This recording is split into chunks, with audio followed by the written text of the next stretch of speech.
గారిని వేదికపైకి ఆహ్వానిస్తున్నాను. నృసింహావతార ఘట్టం నాటకీయత వారు మాట్లాడబోతున్నారు. వీరు 2015 ఫిబ్రవరిలో సాహిత్య వేదిక ముఖ్య అతిథిగా వచ్చారు. మళ్ళీ ఈరోజు వస్తున్నారు.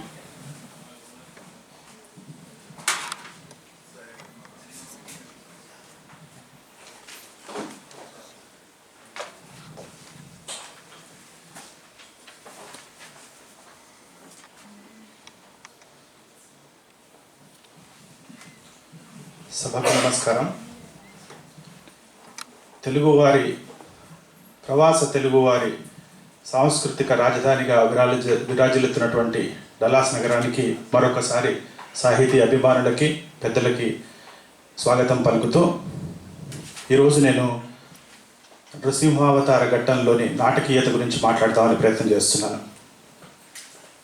సాధారణంగా పోతన గారి కవిత్వం మనం చూస్తే ఎక్కువగా అలతి పదాలతో రాసినటువంటి కవిత్వం, జాణ తెలుగులో రాసినటువంటి కవిత్వం, అక్షరాస్యులు నిరక్షరాస్యులు అన్న తేడా లేకుండా అందరికీ అర్థమయ్యే రీతిలో ఆ పద్యాల్ని చాలా సులభంగా గుర్తుపెట్టుకునే రీతిలో రాసినటువంటి పోతన గారి భాగవతంలో కొన్ని సందర్భాలు అలా అలతి పదాలతో అంత సులభమైనటువంటి గ్రాహ్యమైనటువంటి భాషలో రాస్తే కుదరని సందర్భాల్లో తను ఏం చేశాడు, ఎలా చేశాడు అన్నది మనం చూడబోతున్నాం. రామాయణం, భారతం, భాగవతంలో ప్రధానంగా వ్యత్యాసం చూస్తే రామాయణానికి భారతానికి కాస్త సౌలభ్యం ఉంది. ఎందుకంటే అది రచయిత సౌలభ్యం గురించి మాట్లాడుతున్నాను. అది ఒక కథానాయకుడికో కొంతమంది కథానాయకులకో సంబంధించిన కథ రకరకాల పర్వాలలో కాండాలలో విడగొట్టేసి విస్తృతంగా మాట్లాడాల్సినటువంటి అవకాశం ఉంది. కాబట్టి రచయిత సందర్భాన్ని బట్టి విస్తృతంగా వర్ణించడానికి, విస్తృతంగా దానికి సంబంధించినటువంటి సన్నివేశంలోని నాటకీయతని తీసుకురావడానికి కొంత సౌలభ్యం ఉంటుంది. భాగవతానికి వచ్చేటప్పటికి ఏమవుతుందంటే ఇది ఒక కథానాయకుడికి సంబంధించిన కథ అయినప్పటికీ భాగవతుల దృష్టి కోణంతో చెప్పబడుతున్నటువంటి కథ కాబట్టి ప్రతి కథని తక్కువ సందర్భంలో ముగించాల్సినటువంటి అవసరం ఉంది.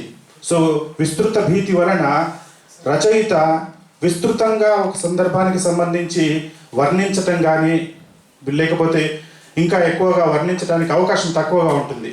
కానీ అలాంటి సందర్భాల్లో కూడా పోతన గారు సాధ్యమైనంత వరకు సరళమైన పదాలలో, అలతి పదాల్లోనే రాయడానికి ప్రయత్నం చేసిన ఈ నృసింహావతార ఘట్టానికి సంబంధించే సందర్భం వచ్చేటప్పటికీ తన బాణితో కొంత పక్కకు జరిగి ఎలా ఆ సన్నివేశాన్ని వర్ణించే ప్రయత్నం చేస్తున్నాడో చూద్దాం. కథ దగ్గరికి వచ్చేటప్పటికీ రాక్షస రాజు, నిరంతర హరిద్వేషి అయినటువంటి హిరణ్యకశ్యపుడు ఒకవైపు, అతనితో పోటీ పడుతున్నవాడు స్వయాన అతని కుమారుడు. అక్కడే గొప్ప నాటకీయత ఉంది. వైరుధ్యం ఏమిటి? తండ్రి విష్ణు అంటే నిరంతరము ద్వేషిస్తుంటాడు. కేవలం ద్వేషించటం అనేది ఆయన యొక్క రోజు పీల్చుకునే గాలి లాంటిది. అలాంటి వాడికి కొడుకు నిరంతరము హరిని స్మరిస్తూ ఉంటాడు. కాబట్టి ఈ సందర్భంలో ఖచ్చితంగా రాజు బలవంతుడు, సర్వాధికారి, కానీ కొడుకు అలానే స్వయాన దండించలేడు. కాబట్టి సాధ్యమైనంత వరకు గురువులకు అప్పచెప్పాడు. గురువులకి చెప్పాడు, దండించండి, ఎలాగైనా సరే దారికి తీసుకురండి. కుదరలేదు. నెమ్మదిగా కథ ముందుకు సాగుతూ పోతుంది.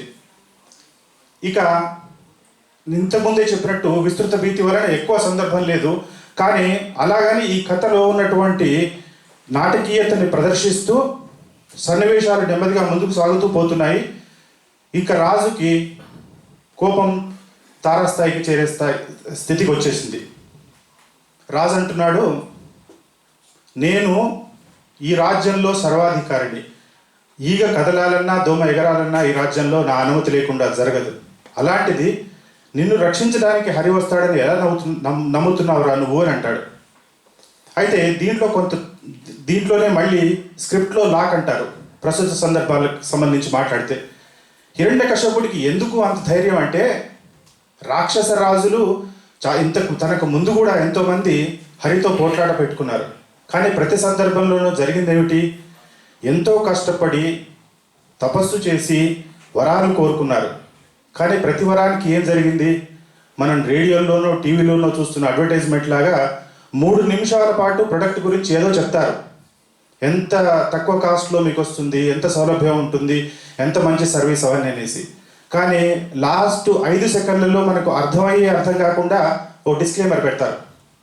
అలాగా రాక్షస రాజులకు సంబంధించినటువంటి ప్రతి వరానికి వాళ్ళు ఎంతో తెలివిగా ఆలోచించి మేము ఈ వరం వలన నన్ను ఎవ్వరూ ఏమీ చేయలేరు అని ధైర్యంగా ఉన్నా సరే విష్ణువు ఏదో మాయ చేసేసి ఆ డిస్క్లైమర్ కింద వచ్చిన ఆస్ట్రిక్ పెట్టేసి ఇది తప్పు అని వాళ్ళని చంపేశాడు.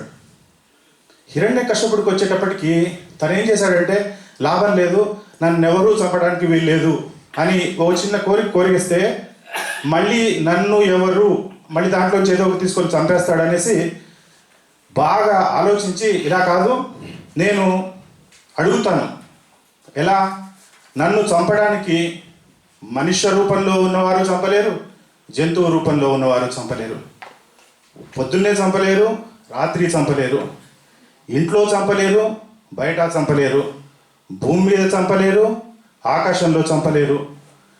ఇవన్నిటిని మించిన తర్వాత మళ్ళీ ఇంకొకటి వచ్చింది. సరే ఇవన్నీ కాకుండా ఏదైనా ఆయుధంతో చంపడానికి అవకాశం ఉంది కదా అనేసి ప్రాణం ఉన్న వస్తువుతోని చంపలేరు, ప్రాణం లేని వస్తువుతోనూ చంపలేరు అని అడిగేసి అనుకుంటాడు ఇంకా హరి ఏమీ చేయలేడు అంటూ ఆ సన్నివేశంలో హిరణ్యకశ్యపుడు అంటాడు, ఎరా నిన్ను రక్షించడానికి హరి వస్తాడా? వస్తే రాని, వస్తే చస్తాడు, ఎందుకంటే నన్ను యుద్ధంలో గెలవలేడు, నన్ను చంపలేడు అని అప్పుడు అంటాడు. కనీసం ఇప్పుడైనా నమ్ముతున్నావా నేనే బలవంతుడు నేను? ఇంత నమ్మకం ఉంది కదరా, ఇంత కట్టుదిట్టమైనటువంటి రాజ్యంలోకి హరి ఎలా వస్తాడనుకుంటున్నావు, ఎక్కడున్నాడు అనుకుంటున్నావు అంటే అప్పుడు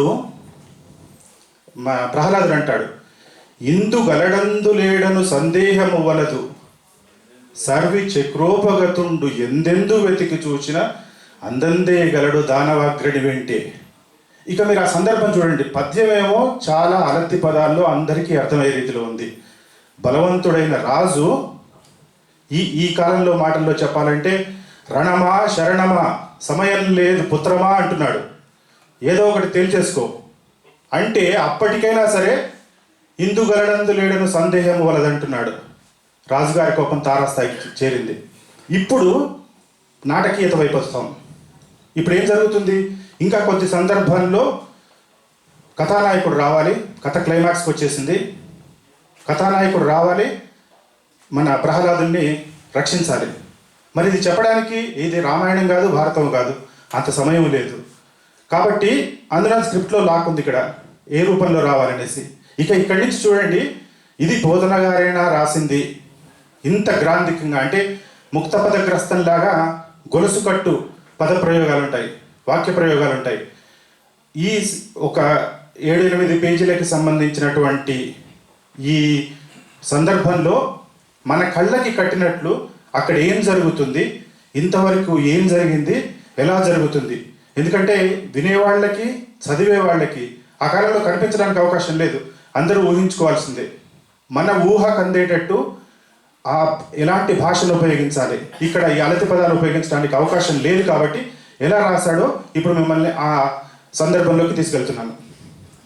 సందర్భం ఇందుగలడందు లేడను సందేహం వలదని చెప్పేశాడు ప్రహ్లాదుడు. కోపం వచ్చేసింది హిరణ్యకశ్యపుడికి. అప్పుడు అంటున్నాడు, ఇట్లు దానవేంద్రుండు పరిగృహ్యమాన వైరుండును వైరానవంత జాజ్వల్యమాన రోషానలుండును రోషానల జంగన్యమాన విజ్ఞాన వినయుండును వినయ గాంభీర్య ధైర్య జైగీయమాన హృదయుండును హృదయ చాంచల్యమాన తామసుండును తామస గుణ చంక్రమ్యమాన స్థైర్యుండును వై విశ్రంభమున హుంకరించి బాలుని ధిక్కరించి హరి నిందు చూపుమని కనక్ మణిమయ కంకణ క్రయింకార శబ్దపూర్వకంబుగా దిగ్దంతి దంత భేదన పాటవ ప్రశస్తంబగు హస్తంబున సభామంటప స్తంభంబు వేసిన వేటు తోడన దశ దిశలను బెడుంగురుడు చతురంజిటలి పెడలిపడి బంబజ్జమానంబగు మహాస్తంభంబు వలన ప్రళయ వేళా సంభూత సప్తస్కంద బంధుర సమీరణ సంఘటిత ఘోర రజోగశ్యమాణ మహావలాహక వర్గ నిర్గత నిబిడ నిష్ఠుర దుత్తః నిర్ఘాంత సంగ నిర్ఘోష నికాశంబులైన చటచ్చట స్ఫట స్ఫట ధ్వని ప్రముఖ భయంకరారవ పుంజంబులు జంజన్యమానంబులై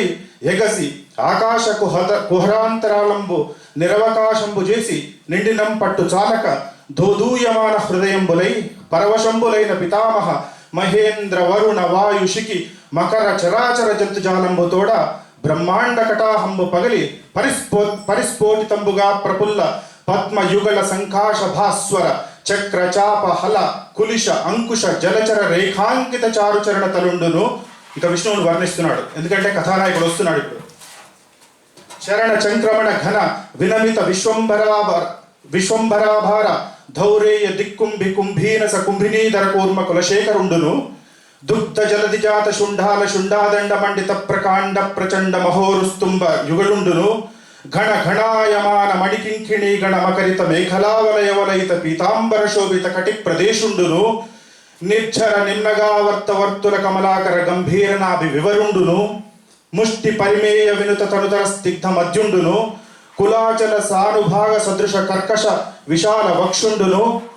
దుర్జన ధనుజ భట ధైర్య లతికాల విత్రేయమాణ రక్షోరాజ వక్షోభాగ విశంకట క్షేత్ర విలేఖన చంగలాంగలయమాన ప్రతాప జ్వల జ్వాలాయమాన శరణాగత నయన చకోర చంద్రరేఖాయమాణ వజ్రాయుధ ప్రతిమాన భాసమాన నిశాతన ఖరతర ముఖన కరుండును. శంఖ చక్ర గదా ఖడ్గ కుంత తోమర ప్రముఖ నానాయుధ మహిత భోత్తుంగ మహీధర శృంగ సన్నిభ వీరసాగర వేలాయమాన మాలికా విరాజమాన నిరర్ఘరాయేకశత భుజార్గలుండును. మంజు మంజీర మణిపుంజ రంజిత మంజుల హార కేయూర కంకణ కిరీట మకర కుండలాది భూషణ భూషితుండును. త్రివళీయుత శిఖరి శిఖరాభ పరిణద్ద బంధుర గంధరుండును. ప్రకంపన కంపిత పారిజాత పాద పల్లవ ప్రతీకాశ కోపావేశ సంచలితాధరుండును. శరత్కాల మేఘజాల మధ్య దగద్దగాయమాన తటిల్లతా సమాన దేదీప్యమాన ద్రష్టాంకరుండును. కల్పాంతకాల సకల భువన గ్రసన విజృంభమాణ సప్త జిహ్వాతులిత తరళ తరాయమాణ విభ్రాజమాన జిహుండును. మేరు మందర మహాగుహాంతరాళ విస్తార విపుల వక్త్ర నాసికా రంధ్రుండును. నాసికారంధ్ర నిస్సర నిభిడ నిశ్వాస నికర సంఘట్టన సంక్షోభిత సంతుప్యమాన సప్త సాగరుండును. పూర్వ పర్వత విద్యోతమాన కద్యోత మండల సదృక్ష సమంచిత లోచనుండును. లోచనాంచల సముత్కీర్యమాణ విలోమ కీలాభీల విస్ఫులింగ వితాన రౌరుద్యమాన తారకాగ్రహ మండలుండును. శక్రచాప సురు చిరాదభ్ర మహాభ్రూలతా బంధబంధుర భయంకర వదనుండును. ఘనతర గండ శౌల్య శైలతుల్య కమనీయ గండవాగుండును. సంధ్యారాగ రక్త ధారాధర మాలికా ప్రతిమ మహాభ్రంకష తంతన్యమాన పటుతర సటాజారుండును. సటాజార సంచార సంజాతవాత డోలాయమాన వైమానిక విమానుండును. నిష్కంపిత శంకవర్ణ మహోర్ధ్వకర్ణుండును. మంద దండాయమాన మందర వసుంధరాధర పరిభ్రమణ వేగ సముత్పద్యమాన వినయిన్మండల మండిత సుధారాశి కల్లోల శీకరాకార భాసుర కేసరుండును. పర్వాకర్వ శిశికిరణ మయూక గౌర తనూరహుండును. నిజ గర్జా నినద నిర్దలిత కుముద సుప్రతీక వామన ఐరావణ సార్వభౌమ ప్రముఖ దిగి విరాజ కర్ణ కఠోరుండును. ధవళ ధరాధర దీర్ఘ దురవ లోకనీయ దేహుండును. దేహ ప్రభాపటల నిర్మధ్యమాన పరిపంది యాతుదాన కురంబ గర్వాంధకారుండును. ప్రహ్లాద హిరణ్య కశిపురంజన భంజన నిమిత్తాంతరంగ బహిరంగ జేగీయమాన కరుణావీరరస సంయుతుండును. మహాప్రభవుండును అయిన శ్రీ నృసింహదేవుడు ఆవిర్భవించను. ఇది మహావిష్ణువు ఎలా వస్తున్నాడు, ఎలా వచ్చాడనేసి. దీని తర్వాత స్క్రిప్ట్లో ఉన్నటువంటి లాక్ ఏంటి, ఎలా వస్తే మరి ఇప్పుడు చంపాలి. వచ్చాడు కానీ ఆల్రెడీ హిరణ్యకశ్యపుడికి వరాలు ఎన్నో ఉన్నాయి, అందుకని మళ్ళీ చెప్తున్నాడు. ఎలా వచ్చాడు ఆయన? ఇట్లు కేవల పురుష రూపంబును మృగరూపంబును కాని నరసింహ రూపంబున. మనుష్యుడు కాడు, జంతువు కాదు, సగం మనిషి సగం జంతువు. తర్వాత రేయిను పవలును గాని సంధ్యా సమయంబున.